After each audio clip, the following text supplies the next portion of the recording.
कहानी की शुरुआत होती है एक वीरान और सुनसान रास्ते से, जहां एक कार तेजी से आगे बढ़ रही थी। कार में जैक और उसकी खूबसूरत गर्लफ्रेंड बैठे हुए थे। सब कुछ सामान्य लग रहा था, लेकिन अगले कुछ घंटों में हालात पूरी तरह बदल जाते हैं। हमारी इस कहानी का हीरो जैक कहीं से सुन रखा था कि उस भयानक और वीरान जंगल के बीच एक बेहद खूबसूरत और रहस्यमय जगह छिपी हुई है, जहां बहुत कम लोग पहुंचते हैं। बस फिर क्या था, वो बिना देर किए अपनी खूबसूरत गर्लफ्रेंड इमली को उस अनजान जगह की ओर सैर कराने के लिए अपनी कार में लेकर निकल पड़ता है। जैक के दिमाग में एक और बड़ा प्लान भी चल रहा था। उसने तय कर रखा था कि वहां पहुंचने के बाद वो उसी सुनसान जमीन पर घुटनों के बल बैठकर इमली को शादी के लिए प्रपोज करेगा। उसे पूरा यकीन था कि वो एक ऐसा रोमांटिक और यादगार सफर बनने वाला है जिसे वो दोनों जिंदगी भर भूल नहीं पाएंगे। लेकिन तभी कुछ ऐसा हुआ जिसने जैक के सब्र का बांध तोड़ दिया। जैसे जैसे रास्ते का नजारा और ज्यादा सुना, डरावना और वीरान होता गया, अचानक उनकी कार के जीपीएस नेविगेशन का सिग्नल पूरी तरह गायब हो गया। सिग्नल जाते ही जैक ने घबरा कर आनन फानन में अपनी गाड़ी को एक और जोरदार झटका देकर रास्ते पर ही रोक दिया। वो तुरंत अपनी सीट से नीचे उतरा और चारों तरफ घूमकर दिशा चेक करने लगा, लेकिन उसे समझ नहीं आ रहा था कि वो कहां आ चुका है। उसकी नजर जहां तक जा रही थी, उसे चारों तरफ सिर्फ और सिर्फ भयानक वीराना, सूखा मैदान और सन्नाटा ही नजर आ रहा था। रास्ता पूरी तरह भटक जाने की वजह से जैक का अच्छा भला मूड अचानक बिल्कुल खराब हो गया और वो अंदर ही अंदर बुरी तरह चिढ़ गया। वो इस मुसीबत के समय में इमली के सामने कोई फालतू बहाना बनाना नहीं चाहता था और ना ही अपनी गलती मानना चाहता था। तभी अचानक उसके पैरों के पास एक सांप रेंगता हुआ आ गया। गुस्से से पागल जैक ने अपनी भड़ास निकालने के लिए बिना सोचे समझे उस सांप को एक जोरदार लात मारकर दूर फेंक दिया और उसे फिर से डरा कर वहां से भगा दिया। हालांकि जैक पहले से ही बिल्कुल ज्यादा परेशान था, लेकिन उसने अपने गुस्से को इतना बढ़ने नहीं दिया कि वो उस बेकसूर सांप की जान ले ले। इसी अफरा तफरी और लात मारने की आवाज से कार की सीट पर सुकून से सो रही उसकी गर्लफ्रेंड इमली की आंख अचानक खुल गई। वो हड़बड़ा कर उठी और अपनी गाड़ी के शीशे से बाहर फैले उस खौफनाक और अनजान मंजर को हैरान होकर देखने लगी। कार रुकते ही इमली पूरी तरह उलझन में पड़ गई। उसे बिल्कुल समझ नहीं आ रहा था कि उसका बॉयफ्रेंड जैक इस खतरनाक और सुनसान जगह पर अपनी गाड़ी क्यों पार्क कर रखी है। उसने जब खिड़की से बाहर देखा तो वहां दूर दूर तक कोई इंसान भी मौजूद नहीं था। ये भयानक सन्नाटा देखकर वो बहुत ज्यादा घबरा गई और अंदर से परेशान होने लगी। उसने तुरंत जैक से कहा कि उन्हें इसी वक्त इस वीराने को छोड़कर वापस शहर लौट जाना चाहिए, लेकिन जैक अपने इस रोमांटिक प्रपोजल वाले प्लान को इतनी आसानी से बर्बाद नहीं होने देना चाहता था जो उसने इतने दिनों से सोच रखा था। उसने आनन फानन में अपनी गर्लफ्रेंड को मनाना और समझाना शुरू कर दिया।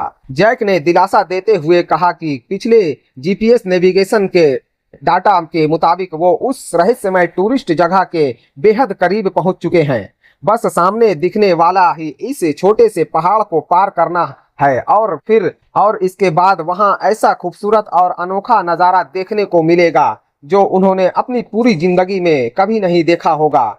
इमली, जो स्वभाव से थोड़ी डरपोक थी, जैक की इन चिकनी चुपड़ी बातों में आ गई और एक पल के लिए उनके मन में भी उस खुफिया जगह को देखने का लालच जाग गया। फिर क्या था, दोनों ने अपने गाड़ी से अपना जरूरी सामान निकाला, उसे बैग में भरा और उस रास्ते पर चल पड़ी। पहाड़ की चोटी की तरफ अपने कदम बढ़ाए। ये उनकी जिंदगी में पहली बार था जब वो बड़े और सुरक्षित शहर की चकाचौंध से इतनी दूर किसी अनजान वीराने में पैदल आगे बढ़ रहे थे।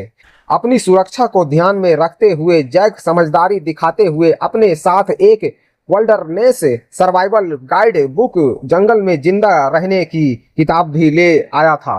वो रास्ते भर उस किताब को बहुत ध्यान से पढ़ता हुआ चला जा रहा था ताकि अगर कोई मुसीबत आए तो वो अपनी और अपने गर्लफ्रेंड की जान बचा सके। शायद वो किताब सच में किसी नाजुक मोड़ पर उनकी जिंदगी बचा भी लेती, लेकिन अफसोस की बात ये थी कि उन्होंने इस सफर की शुरुआत में ही एक ऐसी जानलेवा और भयानक गलती कर दी थी कि जिसका उन्हें अंदाजा भी नहीं था। वो जंगली पहाड़ दूर से देखने में बहुत छोटा और सीधा लग रहा था, लेकिन हकीकत में वो उनकी सोच और नजरों के दायरे से कहीं ज्यादा दूर था। वो दोनों लगातार आगे चलते रहे और चलते चलते दोपहर से सूरज डूबने का वक्त आ गया, लेकिन पहाड़ की चोटी तक पहुंचने का रास्ता खत्म होने का नाम ही नहीं ले रहा था। और उससे भी ज्यादा बुरी बात तो ये थी कि वो दोनों कार से बहुत हड़बड़ी में निकले थे, जिसकी वजह से उनके पास खाने पीने का जरूरी सामान भी नहीं था। पानी बहुत ही कम था। देखते ही देखते अब उनके पास इस तपते रेगिस्तान में जिंदा रहने के लिए सिर्फ आधी बोतल पानी ही बचा था। खुशनसीबी से इतनी मुश्किल और थका देने वाली चढ़ाई के बाद आखिर वो दोनों उस पहाड़ की चोटी पर पहुंच ही गए। लेकिन जैसे ही जैक उस पहाड़ के सबसे ऊंचे हिस्से पर चढ़ा हुआ और उसने अपनी नजरों को उठाकर सामने देखा, तो वहां का नजारा देखकर उसके पैर तले जमीन खिसक गई और उसका पूरा बदन डर से ठंडा पड़ गया। उस पहाड़ का पिछला हिस्सा भी पूरी तरह से सूखा, बंजर और वीरान था। वहां किसी टूरिस्ट प्लेस का नामो निशान तो दूर दूर तक नहीं था। किसी इंसानी गतिविधि का कोई नाम भी नहीं था। इमली अपने सामने का ऐसा भयानक और उजड़ा हुआ नजारा देखकर पूरी तरह निराश हो गई। अब वो एक कदम भी आगे नहीं बढ़ना चाहती थी। उसने डर और गुस्से में जैक से साफ कह दिया कि वो इसी वक्त वापस अपनी गाड़ी की पार्किंग वाली जगह पर लौटेंगे, लेकिन मुसीबत ये थी कि वो उस समय तक आसमान में पूरी तरह अंधेरा छा चुका था। उन्हें रात के सन्नाटे में रास्ता और दिशा बिल्कुल दिखाई नहीं दे रहे थे और वो बस एक धुंधले से अंदाजे के सहारे से आगे का रास्ता खोजने की कोशिश करने लगे। ना जाने इस तरह भटकते हुए उन्हें कितना वक्त बीत गया। तभी उनके सामने एक बेहद डरावना और निराश कर देने वाला मंजर आया। वो रास्ता भटक कर वापस घूम फिर कर उसी पहाड़ की चोटी पर पहुंच गए जहां से उन्होंने चलना शुरू किया था। ये देखकर जैक एक पल के लिए बिल्कुल सन्न रह गया, हैरान रह गया। उसे समझ नहीं आ रहा था कि अब जब उसके जंगल में जिंदा रहने की किताब को इतने ध्यान से पढ़ा था, एन मौके पर ऐसा कैसे हो सकता है, इतना बेकार और नाकामयाब कैसे साबित हो गया। अब जाकर उसे अपनी इस बेवकूफ़ी और लापरवाही पर गहरा पछतावा होने लगा था। लेकिन अब उनके पास और कोई रास्ता नहीं था। उन्हें रात काटने के लिए उसी जगह पर रुकना पड़ा ताकि सुबह का उजाला होने पर वो बाहर निकलने का रास्ता खोज सके। लेकिन अगली सुबह जब जैक की आंख खुली तो उसे महसूस हुआ कि कुछ बहुत गलत हुआ है। उसने तुरंत अपनी बेल्ट खोली और नीचे चेक किया तो उसके होश उड़ गए।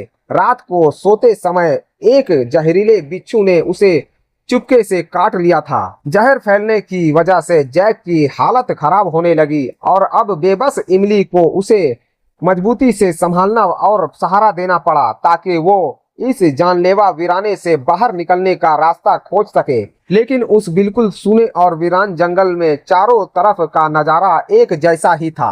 वो भला दिशा का अंदाजा कैसे लगा दे। आपस में काफी बहस और बातचीत करने के बाद उनके पास कोई और रास्ता नहीं बचा था। इसलिए उन्होंने अपनी किस्मत आजमाने के लिए किसी भी एक दिशा को चुन लिया और उसी तरफ आगे बढ़ने का फैसला किया। लेकिन ना जाने उन्हें उस तपती धूप में भटकते हुए कितना वक्त बीत गया।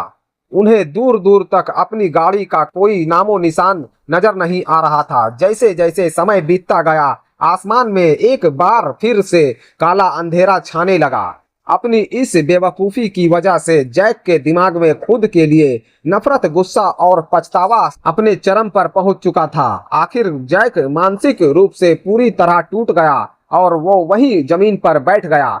वो अपनी जिंदगी के सबसे खूबसूरत पल को संजोने के लिए वो एक बेहद रोमांटिक प्रपोजल प्लान करके लाया था। लेकिन किस्मत देखो कि आज वो दोनों इस भयानक वीराने में मौत के जाल में फंसे हुए थे। खुशकिस्मती से इतनी बड़ी मुसीबत में होने के बाद भी उसकी गर्लफ्रेंड इमली ने उस पर कोई गुस्सा नहीं किया और ना ही उसे ज्यादा दोष दिया। वो दोनों चुपचाप एक जगह बैठ गए और इस बात की फिक्र करने लगे कि वो कभी इस नर्क से जिंदा बाहर निकल भी पाएंगे या नहीं। लेकिन पिछले 2 दिनों की भागदौड़, बिच्छू के जहर के दर्द और इस भयानक मानसिक तनाव की वजह से वो पूरी तरह थक कर चूर हो चुके थे और जल्द ही दोनों गहरी नींद के आगोश में समा गए। लेकिन उन्हें अंदाजा भी नहीं था कि एक इससे भी बड़ा और खौफनाक संकट आगे उनका इंतजार कर रहा था। अगली सुबह जब जैक की आंख खुली और वो अपनी उस बेहोशी जैसी गहरी नींद से बाहर आया तो उसने देखा कि उसकी गर्लफ्रेंड इमली में कोई हलचल नहीं हो रही थी। वो बिल्कुल बेजान पड़ी हुई थी। वो घबराकर तुरंत उसके पास गया और पूछने लगा कि क्या हुआ। वो पागलों की तरह काफी देर तक उसका नाम लेकर पुकारना शुरू कर दिया, लेकिन इमली की तरफ से कोई जवाब नहीं आया। वो पूरी तरह होश खो चुकी थी। इस अचानक आए खौफनाक मोड़ में जैक को पूरी तरह बेबस और लाचार कर दिया था। उसने हड़बड़ा कर तुरंत अपनी गर्लफ्रेंड को अपनी बाहों में उठाया और राहत की बात बस इतनी थी कि इमली की सांसें बहुत धीमी थी सही, मगर लेकिन चल रही थी। जैक ने तुरंत अपनी गर्लफ्रेंड को अपने कंधे पर उठा लिया। उसने खुद को वादा किया था कि चाहे कुछ भी हो जाए वो अपनी इमली को इस वीरान मौत के कुएं से जिंदा बाहर निकाल कर ही दम लेगा। लेकिन सच तो ये था कि वो पिछले 2 दिनों में एक पल के लिए भी नहीं सोया था और उसके शरीर में फैला बिच्छू का वो खतरनाक जहर भी अभी तक पूरी तरह खत्म नहीं हुआ था। वो अंदर से इस कदर कमजोर हो चुका था कि कंधे पर बोझ लेकर वो अब भी कुछ कदम ही आगे बढ़ रहा था कि उसकी पूरी ताकत ने जवाब दे दिया। उसके पैर पूरी तरह लड़खड़ा रहे थे और वो दोनों उस जलती हुई तपती रेत पर बहुत जोर से नीचे गिर पड़े। जैक मन ही मन बस यही उम्मीद कर रहा था कि काश इस भयानक मुसीबत में कोई फरिश्ता आकर उनकी मदद कर दे, लेकिन इस सूने और खौफनाक वीरान में दूर दूर तक कोई भी इंसान मौजूद नहीं था।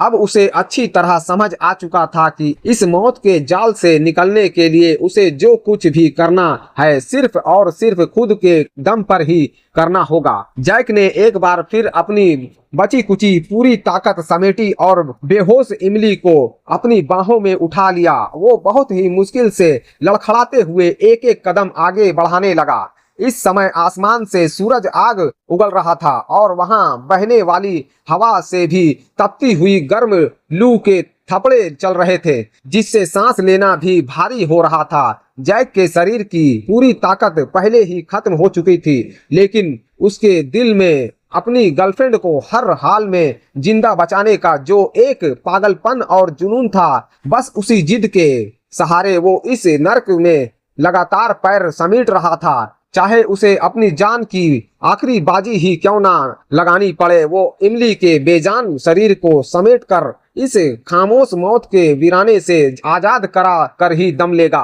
ना जाने इस तपती हुई अपनी धूप में तड़पते और भटकते हुए उन्हें कितना वक्त बीत गया, लेकिन तभी चलते चलते वो एक थोड़ी नीचे हिस्से वाली पहाड़ी के पास पहुंचे। यहाँ की मिट्टी में एक अजीब सी और बेहद दुर्लभ नमी महसूस हो रही थी, जिसे देखकर लगा अस्थायी रूप से रुकने और खुद को संभालने के लिए ये जगह दूसरी जगहों से थोड़ी बेहतर हो सकती है। जैक ने बहुत ही सावधानी से इमली को नीचे जमीन पर सुलाया और खुद पागलों की तरह भागकर पास की रेतीली जमीन पर चला गया। वो वहां बिना एक पल गवाए अपने दोनों हाथों से जंगली जानवरों की तरह रेत को नीचे की तरफ गहरे गड्ढे में खोदने लगा। उसे उम्मीद थी कि शायद इस नमी के नीचे उन्हें पीने का पानी भी मिल जाए, एक बूंद भी सही मिल तो जाए, लेकिन अफसोस उसकी फूटी किस्मत ने यहाँ भी उसका साथ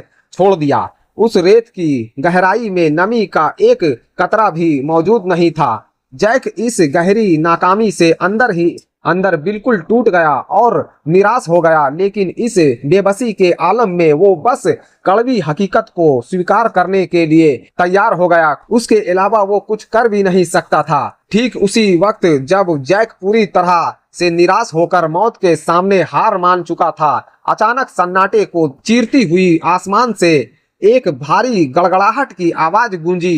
वो अपनी पूरी ताकत लगाकर किसी तरह घुटनों के बल उठ खड़ा हुआ और पागलों की तरह अपनी नजरों को चारों तरफ दौड़ाते हुए जब उसने लड़खड़ाते हुए अपना सिर उठाकर ऊपर देखा तो नीले आसमान को चीरता हुआ एक बड़ा हवाई जहाज वहां से गुजर रहा था। आसमान से उड़ने वाला उस जहाज को देखकर जैक के अंदर उम्मीद की एक नई किरण जाग उठी।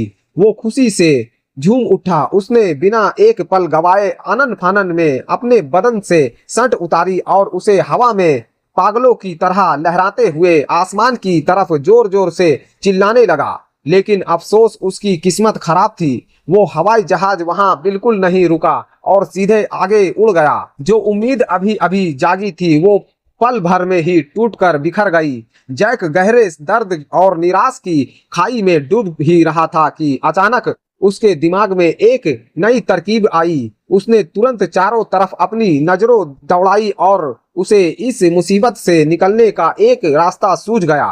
वो बिना वक्त गवाए उस तपती रेत पर इधर उधर खोजने लगा और वहां बिखरे सफेद पत्थरों को एक एक करके इकट्ठा करने लगा। फिर उसने उन सफेद पत्थरों की मदद से जमीन पर एक बहुत बड़ाई रेस्क्यू SOS यानी मदद का निशान बना दिया। वो मन ही मन उम्मीद कर रहा था कि अगर वो जहाज वापस लौटे या कोई दूसरा विमान वहां से गुजरे तो उसे उस वीरान में किसी के जिंदा होने का सिग्नल मिल सके। ये सारा काम खत्म करके ठीक बाद जैक को अचानक बहुत तेज पेशाब करने की जरूरत महसूस हुई। तभी उस भयानक और लाचार कर देने वाली हालत में अचानक उसके दिमाग की बत्ती जली और उसे एहसास हुआ कि इस रेगिस्तान की जानलेवा स्थिति में जिंदा रहने के लिए यूरिन भी पानी का एक बेहद जरूरी जरिया बन सकता है। लेकिन मुसीबत ये थी कि वो अभी हड़बड़ी में वहां से निकला था और पानी का इकलौता कप वहीं छोड़ आया था जहां सुबह उसकी आंख खुली थी। खुद को दोबारा रास्ता भटकने से बचाने के लिए उसने जानबूझकर एक मजबूत सूखी टहनों को खोजी। वो अपनी याददाश्त के सहारे उसी दिशा में वापस लौटने लगा और रेत पर उस टहनी से एक साफ निशान बनाता गया ताकि वो बिना भटके वापस लौट सके। जैसे ही तैसे वहां से आगे बढ़ा, जमीन पर बेहोश पड़ी उसकी गर्लफ्रेंड इमली की आंख खुल गई और वो वहां अपनी उस बेहोशी से बाहर आई। उस समय उसे अपने पूरे बदन में बहुत तेज दर्द और अकड़न महसूस हो रही थी। खासकर उसके कंधे पर ऐसा महसूस हो रहा था जैसे कोई नुकीला कांटा चुभ गया हो, मानो किसी ने एक साथ हजारों सुइयां चुभो दिए हो। उसने हिम्मत जुटाकर अपनी शर्ट को ढीला किया और अपने कंधे को चेक किया। उसे वहां एक लाल रंग का काटने का निशान दिखाई दिया। अब साफ हो चुका था कि कल रात सोते समय उसे भी किसी बेहद जहरीले कीड़े ने काट लिया था। इस असहनीय और भयानक दर्द की वजह से इमली अपने आंसुओं को रोक नहीं पाई और वो फूट फूट कर रोने लगी। लेकिन इस खौफनाक माहौल में जिंदा रहने की इच्छा शक्ति ने उसे अंदर से हौसला दिया और उसने खुद को जल्द से जल्द शांत होने के लिए मजबूत किया ताकि वो इस मुसीबत का सामना कर सके। इमली का शरीर इस जहरीले जंगली कीड़े के काटने की वजह से अभी तक बिल्कुल भी ठीक नहीं हुआ था। इसके पूरे बदन में असहनीय दर्द था जिसकी वजह से वो लाचार होकर वहीं एक जगह चुपचाप बैठ गई और बस मन ही मन जैक के सही सलामत वापस लौटने का इंतजार करने लगी। लेकिन उसी बीच अचानक उस सन्नाटे को चीरती हुई कुछ खौफनाक जंगली भेड़ियों के रोने की आवाजें उसके कानों में भरी हुई भयानक आवाज सुनते हुए इमली पल भर के लिए बुरी तरह घबरा गई और खौफ के मारे कांपने लगी। वहां उस सूने वीराने में पागलों की तरह जोर जोर से अपने बॉयफ्रेंड जैक का नाम पुकारने लगी और अपने बस बीमार और बेहद कमजोर शरीर को किसी तरह समेट कर और घसीटते हुए वहां से हटने की कोशिश करने लगी। हालांकि उसे सामने अभी तक कोई जंगली भेड़िया साक्षात नजर नहीं आया था, लेकिन इन भेड़ियों के गुर्राने की और चिल्लाने की आवाजें समय के साथ उसके और ज्यादा करीब आने लगी। अब इमली अपने अंदर के डर को और ज्यादा दबा नहीं सकी। अपनी जान बचाने के सहज इंटेंट के चलते वो बिना सोचे समझे वहां से भागने लगी। वो बिना पीछे मुड़कर देखे उस रेतीले जमीन पर तब तक भागती रही जब तक कि उसके कानों में भेड़ियों के डरावने आवाजें आना बंद ना हो गए। और तभी अचानक भागते भागते अंधेरे में उसका पैर लड़खड़ाया और वो मिट्टी के एक गहरे गड्ढे में जा गिरे। वो रात इमली के लिए किसी नर्क से कम नहीं थी। उसने बेहद दर्द और खौफ में वो रात काटी। अगले दिन सुबह जब हुई तो उसकी हालत पहले से भी ज्यादा बदतर हो चुका था, नाजुक हो चुकी थी। इसके चेहरे का रंग पूरी तरह उड़ चुका था और उस पर खून का एक कतरा तक नजर नहीं आ रहा था। इसके अलावा पिछले 3 दिनों से उसने पानी की एक बूंद तक नहीं पी थी, जिसकी वजह से वो उसके होंठ बिल्कुल सूख चुके थे और उसने गहरे जख्म और दरारें पड़ चुकी थी। इमली ने किसी तरह अपनी बची कुची हिम्मत जुटाई। उसने उठने की नाकाम कोशिश की और खुद को संभालने के लिए अपने सामने मौजूद एक जंगली पेड़ का तना वो कसकर पकड़ लिया। वो इतनी बुरी हालत में भी अपनी जिंदगी से हार मानने को तैयार नहीं थी। पानी की बेहद शिद्दत और उम्मीद में उसने उस पेड़ की एक छोटी सी टहनी को तोड़ लिया और उसे अपने मुंह में डाल लिया। उसने उस सूखी लकड़ी को चबाकर उसने थोड़ी सी नमी या रस निकालने की कोशिश करने लगी। बहुत देर तक चबाने के बाद भी उसमें से पानी की एक बूंद भी नहीं निकली। इस नाकामी के साथ ही उसने बची कुची आखिरी उम्मीद भी पल भर में टूट गई। वो पूरी तरह निराश होकर उस तपती रेत पर बेजान होकर पड़ी रही और उसके दिलो दिमाग में एक बेहद डरावना ख्याल आने लगा कि शायद अब उसका अंत आ चुका है और वो सच में इस असीमित और खौफनाक वीराने में हमेशा के लिए दफन हो जाएगी। ठीक उसी वक्त जब वो अपनी जिंदगी से पूरी तरह मायूस होकर मौत का इंतजार कर रही थी, अचानक उसके पैरों के पास एक अजीब सी सरसराहट की आवाज आई। उसने तुरंत अपनी भारी नजरें नीचे दोहराई तो वहां कुछ बेहद खतरनाक और जहरीले कीड़े मकोड़े रेंग रहे थे। ये आखिरी मंजर देखकर इमली मानसिक रूप से पूरी तरह टूट गई और बेदम होकर वहीं जमीन पर गिर पड़ी। इमली खुद को बेहद बेबस महसूस कर रही थी और लाचारी के आलम में उसका पूरी शरीर रेत पर तड़प रहा था। अब वो इस जानलेवा मुसीबत से और ज्यादा लड़ना नहीं चाहती थी। उसने मौत के सामने पूरी तरह घुटने टेक दिए थे और चुपचाप अपनी आखिरी सांसों का इंतजार करने लगी थी। लेकिन ठीक इसी नाजुक मोड़ पर अचानक उसकी उंगलियों को अपनी पास की रेत में कुछ अजीब सा एहसास हुआ। उसे महसूस हुआ कि वहां की रेत पर कोई अजीब सा उभार है। वो पूरी तरह उलझन में पड़ गई। उसने भारी मन से अपना सिर उठाकर ध्यान से देखा। सामने रेत पर एक साफ लकीर खिंचा हुआ था। ये और कुछ नहीं बल्कि उसका बॉयफ्रेंड जैक जब पानी खोजने के लिए निकला था तो रास्ता याद रखने के लिए अपनी सूखी टहनी से जो निशान बनाया हुआ था वो यही निशान था। इसके एकलौते निशान को देखते हुए इमली के टूटते हुए दिल में उम्मीद की एक जोरदार चिंगारी दोबारा भड़क उठी। उसकी आंखों में जो मौत का अंधेरा छा चुका था वो पल भर में रोशनी जीने की चाहत में भर आई। जमीन पर बने उस साफ निशान का पीछा करती हुई इमली अपने बेजान शरीर को समेटते हुए और घसीटते हुए एक एक कदम आगे बढ़ाने लगी। आसमान से सूरज लगातार आग के गोले बरसा रहे थे और नीचे की धरती किसी तावे की तरह जल रही थी। इस हालत में उसका हर एक कदम उठाना किसी ऊंचे पहाड़ की हिलाने जैसा ही लग रहा था। बेहद मुश्किल काम साबित हो रहा था। भूख, प्यास और जहर के खौफनाक दर्द से जब वो एक बार फिर हिम्मत हार कर वहीं दम तोड़ने ही वाली थी कि तभी अचानक उसकी धुंधली पड़ती नजरों के सामने कुछ दूरी पर एक साया सा दिखाई दिया।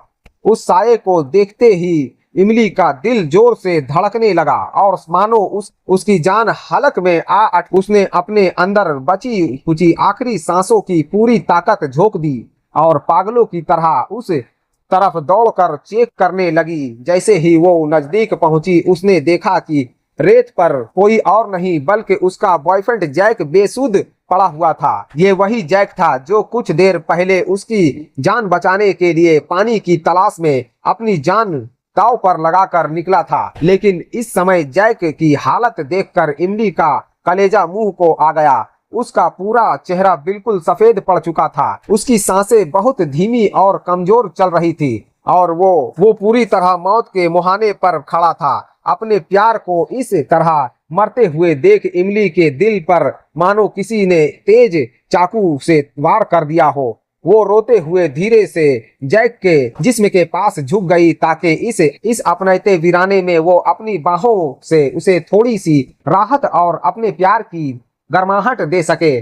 ठीक उसी पल उसकी नजर जैक के बेजान हाथों पर पड़ी। बेहोशी की हालत में भी उसका हाथ रेत पर लगातार हिल रहा था और उसने अपने हाथ में पानी की एक बोतल को अपनी आखिरी ताकत से कसकर पकड़ रखा था। उस बोतल के अंदर अब भी आधी बोतल पानी बचा हुआ था। ये वही पानी का कीमती जरिया था जिसे खोजने के लिए जैक ने इस खौफनाक रेगिस्तान में अपनी जान की बाजी लगा दी थी और इतनी भयानक मार झेलकर आखिरकार अपनी गर्लफ्रेंड के लिए खोज कर पानी निकाला था। इमली खुद प्यास से मर जाना मंजूर कर दी, लेकिन वो उस पानी की एक बूंद भी पीने के बजाय उसे जैक को भी पिलाना चाहती थी। इधर जैक को अपनी इस जिद और नासमझी पर बहुत ही ज्यादा पछतावा हो रहा था। वो खुद को बुरी तरह कोस रहा था कि वो कितना बड़ा मूर्ख है और अज्ञानी है जो अपनी जान से प्यारी गर्लफ्रेंड को इस सूखे बंजर और खौफनाक वीराने में खींच लाया। वो अंदर से पूरी तरह टूट चुका था, लेकिन फिर भी वो चाहता था कि चाहे कुछ भी हो जाए इसकी इमली हर हाल में जिंदा रहे। इसके मुंह से निकल रहे वो बेहद कमजोर शब्द गहरे पछतावे और इमली को अकेले ना छोड़ने की बेबसी से भरे हुए थे। अपनी बात खत्म करते ही अचानक जैक को सांस लेने में भारी तकलीफ होने लगी। उसका पूरा शरीर असहनीय दर्द से तड़प रहा था। जैक को इस तरह तड़पता देख इमली डर के मारे और अपनी जान बचाने की सहज इंस्टिंक्ट के चलते पागलों की तरह जोर जोर से रोने और चीखने लगी। लेकिन अफसोस इस सूने और बेरहम वीराने में उसकी इस दर्द भरी चीख को सुनने वाला दूर दूर तक कोई नहीं था। वो बस बेबस और लाचार होकर देखती रह गई कि जैसे उसके सामने उसके बॉयफ्रेंड की सांसें हमेशा के लिए थम गई और उसका गर्म बदन धीरे धीरे ठंडा पड़ने लगा। इस समय आंसुओं से रोने और चिल्लाने के बजाय वो कुछ भी नहीं कर सकती थी। वो अपनी हड्डियों के गुद्दे तक और अपनी रूह की गहराइयों तक इस भयानक बेबसी को महसूस कर रही थी। उसने आसमान की तरफ मुंह करके पागलों की तरह अपनी पूरी ताकत से चिल्लाया, लेकिन उस विशाल आसमान से उसकी अपनी ही फटी हुई और भारी आवाज के अलावा कोई दूसरा जवाब लौट कर नहीं आया। इस क्रूर और विशाल प्रकृति के सामने इंसानी जिंदगी कितनी छोटी और नाजुक है ये उसे आज समझ आ चुका था। मानो धूल का कोई ऐसा आदना सा कण हो जो वो हवा के एक झोंके में कभी भी बुझ सकती थी और मिट सकता था। बहुत लंबा वक्त बीत जाने के बाद आखिरकार जब वो थोड़ी शांत हुई तो उसने पानी की कुछ बोतल की तरफ देखा जिसे जैक ने अपनी जीवन का बलिदान देकर अपनी जान के बदले हासिल किया था। उसके रोते हुए अपने दिल में एक पक्की कसम खाई कि वो इस जानलेवा रेगिस्तान के जाल से हर हाल में जिंदा बाहर निकलेगी और जैक की उस आखिरी उम्मीद और प्यार को अपने अंदर जिंदा रखेगी। उसने भारी मन से अपने बॉयफ्रेंड के बेजान शरीर को आखिर अलविदा कह दिया। फिर उसने पानी की वो बोतल उठाई, उसे कसकर पकड़ी और अकेले ही उस भयानक रास्ते पर आगे की तरफ बढ़ गई। लेकिन क्रू की ये कुर्बता और बेरहमी उसकी सोच और कल्पना से कहीं ज्यादा परे थी। वो अभी भी उस जगह से थोड़ी ही दूर आगे बढ़ी थी कि आसमान से बरसती उस झुलसा देने वाली तेज धूप ने उसके बदन को बुरी तरह झुलसा दिया था और आखिरकार वो बेदम होकर तपती रेत पर नीचे गिर पड़ी। इस समय तक उसके शरीर की बची कुची पूरी ताकत पूरी तरह खत्म हो चुकी थी। हालत इस कदर बदतर हो चुकी थी कि उसके अंदर अपने पैरों पर सीधे खड़े होने तक की हिम्मत नहीं थी। लेकिन उसके सीने में सुलग रही जिंदा रहने की वो जबरदस्त चाहत और जैक की आखिरी उम्मीद के उसे अंदर से बिखरने नहीं दिया। वो बार बार खुद से बस यही कह रही थी कि उसे हर हाल में जिंदा रहना है। वो इस तरह यहाँ घुटने नहीं टेक सकती। इसीलिए इमली ने हार मानने के बजाय अपने हाथों और घुटनों के बल पर चलती हुई रेत पर रेंगना शुरू कर दिया। उस वीराने में आगे बढ़ने वाला रास्ता एक एक इंच का टुकड़ा उसके लिए मौत की सजा जैसा बेहद मुश्किल लग रहा था। ना जाने उस तपते रेगिस्तान में कितनी देर तक उसे तरह तरह की रेंगते हुए, लेकिन आखिरकार उसकी नजरों के सामने वो पक्की सड़क दिखाई देने लगी जहां से वो दोनों उस वीराने के अंदर आए थे। उस पल सड़क को देखकर उसकी बुझती हुई आंखों में गहरे हौसले की एक नई रोशनी चमक उठी। बुझती हुई आंखों में गहरी हौसले की एक नई रोशनी चमक उठी। अपने जिस्म में बची आखिरी सांस की ताकत समेटकर वो पूरी जान लगाकर उस सड़क की तरफ दौड़ी। वो उस सूनी सड़क के किनारे बहुत लंबे समय तक पैदल चलती रही। जब उसने अपनी बोतल में बचा पानी का आखिरी कतरा भी अपनी प्यास बुझाने के लिए पी लिया तो आखिरकार उसे सड़क के किनारे पार्क की गई अपनी वो गाड़ी दिख गई। इस मंजिल तक पहुंचते पहुंचते वो सच में पूरी तरह निढाल और पस्त हो चुकी थी। गाड़ी के पास पहुंचते ही अपने तुरंत दरवाजा खोला और अंदर सीट पर बैठ पड़ी। उसे अपने अंदर की घबराहट और बेकाबू धड़कनों को शांत करने में बहुत लंबा वक्त लग गया। जब उसकी सांसें थोड़ी सामान्य हुई तो उसने अपनी गाड़ी को स्टार्ट करने का तरीका खोजने लगा। वहां से भागने के लिए उसकी चाबी खोजना शुरू कर दिया, लेकिन उसने पूरी गाड़ी का कोना कोना छान मारा, चाबी कहीं नहीं मिली। चाबी की जगह उसकी नजर अचानक गाड़ी के डैशबोर्ड में रखी हुई एक लाल रंग के खूबसूरत बॉक्स पर पड़ी। इमली ने गहरी उलझन, हैरानी और कांपते हाथों से उस लाल बॉक्स को उठाया और उसे धीरे से खोला और उस लाल बॉक्स के अंदर सच में एक बेहद खूबसूरत हीरे की अंगूठी रखी हुई थी। उसे देखते ही इमली पल भर में सब कुछ समझ गए कि उसका बॉयफ्रेंड जैक इस पूरे ट्रिप की तैयारी किस मकसद से करके लाया गया था। इसे वो जान गई कि जैक इस सफर के लिए बेहद हसीन और रोमांटिक पल घुटनों के बल बैठकर उसे शादी के लिए प्रपोज करना चाहता था। उसने बिल्कुल खामोशी से और अपनी आंखों में आंसू लिए उस अंगूठी को उठाया और उसे अपनी अनामिका उंगली रिंग फिंगर में पहन लिया। उसके बाद वो अपनी गाड़ी से नीचे उतरी और चुपचाप उसी जलती हुई रेत पर लेट गई और अपनी मौत के आने का इंतजार करने लगी। इतने सारे भयानक इम्तिहानों, अपनों को खोने के गहरे सदमे और इन जानलेवा सफर के बाद वो अब उसके शरीर की पूरी ऊर्जा और जीने की आखिरी उम्मीद पूरी तरह से खत्म हो चुकी थी। वो हार मान चुकी थी, लेकिन कहते हैं ना कि किस्मत का खेल भी निराला होता है। वो हमेशा इंसान को ऐसे वक्त पर हैरान करती है जिसकी किसी ने सपने में भी उम्मीद नहीं की होती है।